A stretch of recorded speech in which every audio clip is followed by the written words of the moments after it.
Today, we're going to talk about addressing the realities of retirement planning. Let's boil that down to the obvious. You just don't know what your 401k or IRA is really going to do because it goes down and up seemingly by itself. And everybody that tells you they know what's going to happen turns out to be wrong just in time for your drop. And you can't have that happen in your retirement, especially as you get older. It causes great despair and it's just not fun. So you want to sleep at night.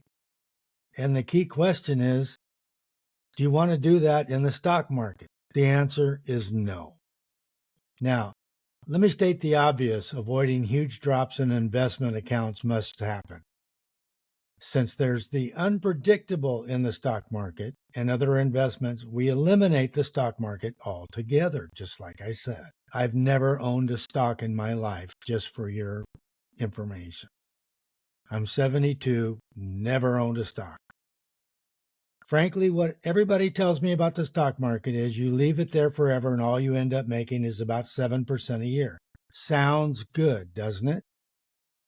When you can make a minimum of 10% without the risk of making tax-free income and other investments that are relatively safe, why would you do that on purpose?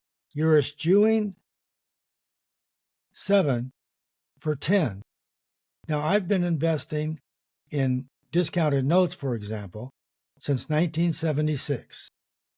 It was a fourth trust deed, and I had no problems with it because I had plenty of equity. It was on a 4-unit property in San Diego. Bottom line, since then, I have never owned a discounted note where I've made less than 10%. Never. As in, not ever. And there you go. It happens the way I like it. Okay? Now, I have currently several clients who have divorced or were widowed late in life. And I'm calling late in life 50 because you're going to retire in the mid 60s. Okay? I rarely advise them to invest in real estate unless I believe we are at the beginning of a run-up. In the 24 years since the turn of the century, there's only been 2 times I've made that exception. What happens with most of them is that the 15-year EIUL, I got them, and the discounted notes end up giving them as much or more than Social Security. If they have them in a Roth IRA, or they have their own little business going and they have a solo 401k and they made that Roth, it's tax-free by definition. And there you go.